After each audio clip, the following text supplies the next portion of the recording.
Hi everyone, today we're gonna base coat the wrong way.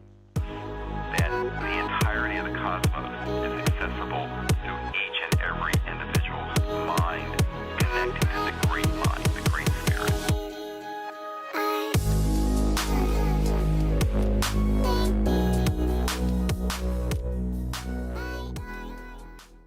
Welcome back to the Studio Collectors. This is gonna be a brand new series called Beginner Explains, starring me, a beginner.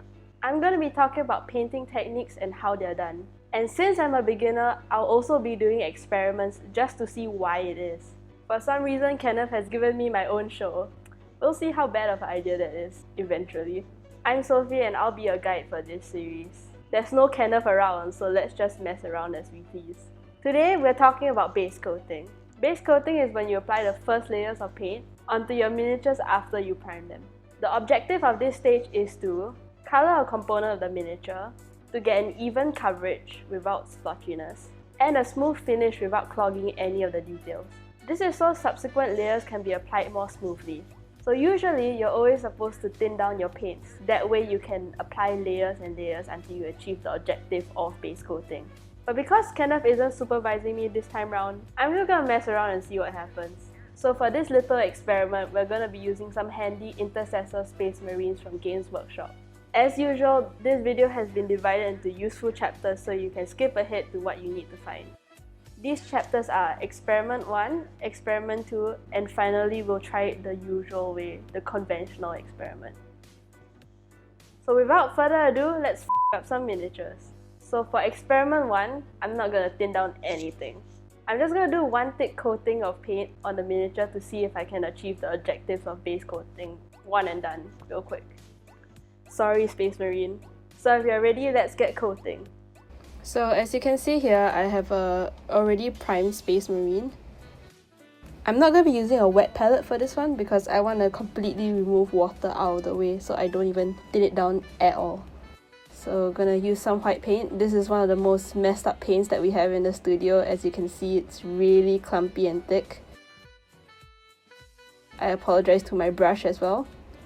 So originally my intention was to completely just paint this figure white, but I realized that while this paint is really messed up, it doesn't really show very well on the camera. So I decided it'd be a much better experiment if I painted it something else.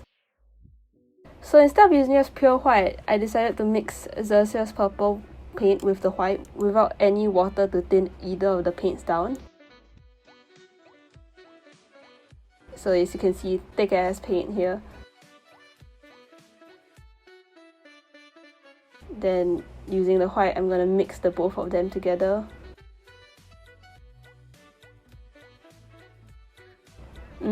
Appealing, I know. So like, it's a little bit splotchy, but for the intents of purposes, sure, let's just go with that. So as you can see, I started painting on the purple to the figurine. And as you also just saw, a little bit of white just flicked off the model from the really thick paint that I put on originally. And you can also see how the paint was so thick, the white paint that I put on it originally was so thick that it didn't really dry, even though I actually left it alone for a little while so I could mix this extra paint. Now it's time for gunmetal. So from what you guys know, gunmetal is actually really opaque already.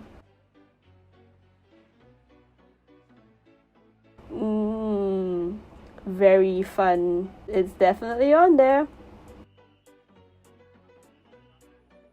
This just immediately ruins the gun, in my opinion.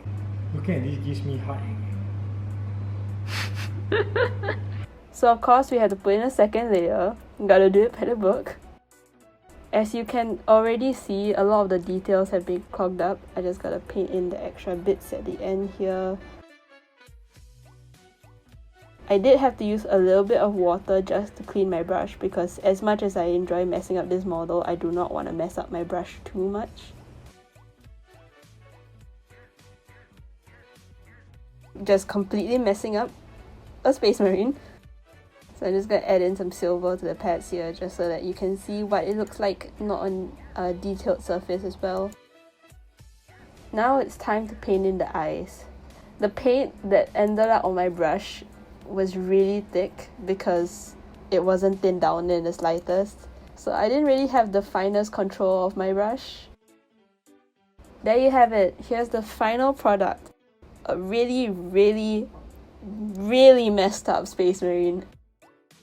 Success! Technically, see, using one thick coat does achieve the objective of colouring the miniatures, but it ends up clogging up the details, and it's probably not the best idea. Not thinning down your paint also leaves brush marks, as you can see, which doesn't look the best, so chalk it up to Kenneth for getting that one right. So probably best not to follow after me on this one. You wouldn't want this to happen to any of your miniatures. So we didn't thin down the paints at all for experiment 1. Let's see what happens if you thin it down too much for experiment 2.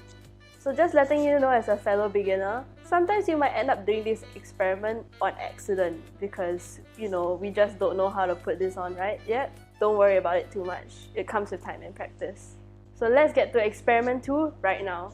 So for the first experiment, I used a really messed up white. So this time around, I'm going to use a really messed up watery yellow. I also added a little bit too much water to my wet palette, but I figured it's just going to help out more. As you can see, this first few brush marks are really watery. You can see like how it looks thick, but then it just keeps running down the model as well. It's just really not catching onto the model very well. And sometimes because it's too watery, you can actually see how the water is being trapped onto the model as well at like certain locations, and it ends up making it look a little bit splotchy, especially when it dries. So I'm gonna use gunmetal here, really watered down. So gunmetal is actually already pretty opaque, so watering down doesn't affect it as much as the yellow being watered down did, but you can still see that it has some effects. It's not as sparkly as it's supposed to be. It's definitely running down and not in the best condition. So you can see me here, I am trying once again to go over it with a second coat.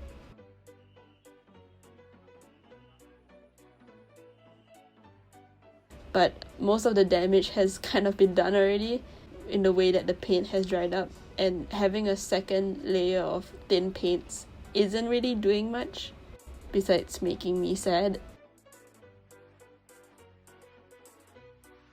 So I just gotta paint up the knee pads here. You can see that I really watered down the knee pads, and you can actually kind of see that the yellow underneath is still showing, which isn't great considering I'm using one of the most opaque paints there is.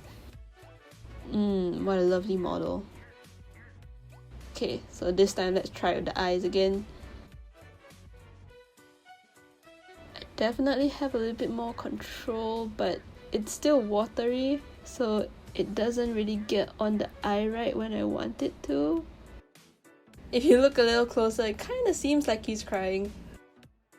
And there you have it. Here's experiment 2. With enough time, you could probably get it to look how it's supposed to look, but that's just too much effort for such a menial task. So you can see it doesn't do a really good job coating the model. It's splotchy because the paint has separated from the binder. Another point to Kenneth. So we've tried too much and too little. Let's just try doing it the normal way.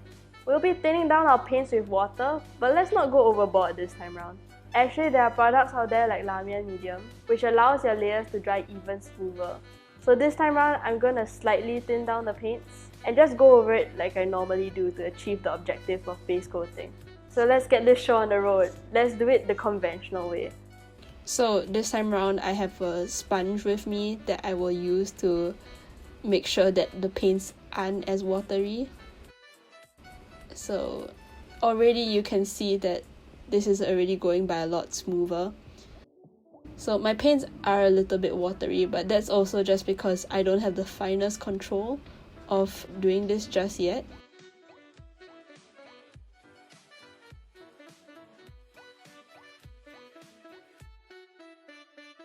Don't mind the head, it's just a little bit wobbly because I didn't assemble it right.